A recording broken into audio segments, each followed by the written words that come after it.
segment of StraightOutofKC.com is brought to you by... If you're a company out there and you are looking to create a healthy, productive work environment for your employees, please give us a call.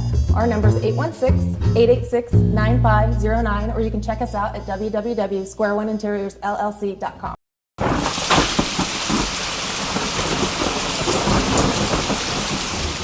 Kind of like an icon, man. I mean, you've been around here a long time. I mean, icon means old, you see. Well, you started young. Yeah. You see, I think people perceive you as probably being a lot older than you are. True. I mean, not that you look old, but it's like, wow, he's been here forever. You know, it's kind of like Phil Webb. This is like 03, lady came into me, oh my God, you're Bryan Busby. Like, I'd forget. But she was like, you're Bryan Busby. You came into my third grade class. I want you to meet my daughter. I said, not a problem. You know, she can be a young mother. This is Ashley. You went to her kindergarten last week. That's when you know you've been in the market, when you have 2 generations of school visits. Wow. I'm like, okay, this is not. That's crazy. It is. It's crazy. But Bryan Busby, KMBC TV, Channel 9, he's been the meteorologist here for 25 years. 1985, great year in Kansas City history. Royals win the World Series. You know. Did I jinx them? I mean, I come here and they haven't won one since. That's crazy. I hadn't thought about that. Okay, it's time for you to go. All right. No, Bryan, how are you? I'm fine. How are you, sir? We are in your domain. The weather center. We call this the Taj Mahal. It's a pretty elaborate weather center. We're not going to talk a whole lot of weather. Okay. All right. I don't want to do that, but I do have to ask one technical question. Okay. The conversion to HD.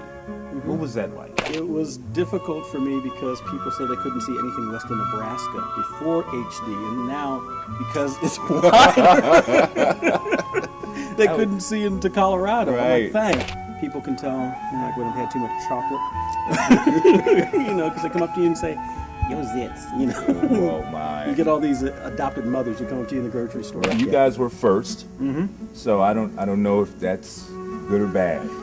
I think we probably got some of the kinks out so that you guys saw us stumble, because the first couple of newscasts I remember from this building were a train wreck. Because people who sell equipment will tell you, oh, we're compatible with everything. Right. That next week we saw these guys with their briefcases and their luggage in that conference room, and Sony was talking to Panasonic, and they would not come out of the room until they were compatible. And I think that the other stations saw that, giggled, but still took it among themselves to say, we're going to be there soon enough. They it's kind of like putting first. They learned from you guys. That's it's true. like they saw the line, and it's like you guys might have been off a little bit, but You play golf? I do. Huh. I do play golf. I haven't gotten into that yet. Really? For me, I don't want to do something in my off time that's going to frustrate me even more than my day job, Because you use words like miss, you miss this, you miss that, and that's what people tell me, I miss the forecast. So I'm like, I'm trying to relax, and I want to hear the word miss. Yeah, that's true. I didn't think about that in your job, because you miss all the time. Thank you. Well, not really. I don't I'm getting know. up, thank you. When you make a forecast, especially when it's having to do with severe weather, Okay. which is probably, in these parts, Quite often. how, when you say something, how much data do you need to go out there and broadcast this information? I mean, is there a level of certainty that you have to have when you send people into the basements and the cellars or whatever? What is that probability? Well, you try not to hype it. You basically are standing in front of the green screen, which is over our shoulder over here. And you're looking at an inanimate object. You're looking at a radar. You have people talking in your ear. You have people waving pieces of paper in front of you.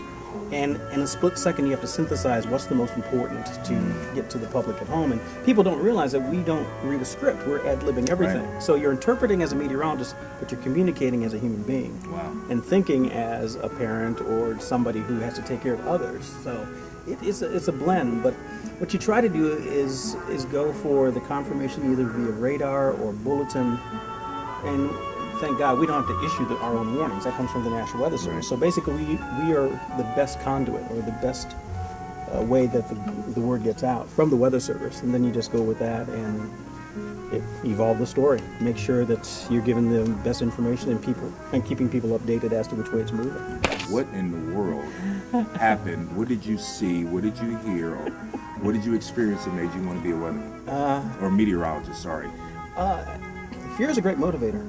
I was 8 years old, and this was in Cleveland, Ohio, and we didn't get tornado watches that often, or maybe we did before I remember it at 8, but this was on a July 4th, and I remember seeing lightning strike a tree down my house, down my street, and that got my attention, to say the least. And when you see these huge mature trees just leaned over, like halfway. I mean, so you saw the whole thing happen? Wow. It wasn't a tornado, it was just a violent thunderstorm. So it was a watch that we're under, so that made me kind of nervous to know that we could see tornadoes. I didn't know what a tornado looked like, but that was the first time I remember wind so strong down the street with rain blowing horizontal and trees following suit and lightning striking 3 or 4 houses down. And God bless my science teacher. Every time I would go home to see Mom and Dad in Cleveland, I looked up Mr. Hink, Paul Hink. He passed away 2 years ago.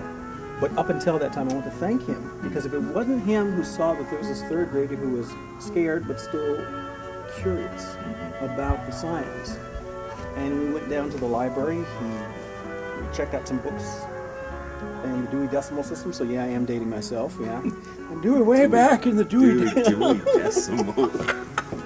Meanwhile, everybody's going to go and Google that and figure out what Yes. the heck a Dewey Decimal System is. But anyway. That's kind of ironic that they would Google the Dewey Decimal Yeah, System. that's true. You're right. Never thought of that. Right. It's a time warp. But I checked out a whole stack of books. I just read them and I just absorbed, and some of the facts just stuck with me.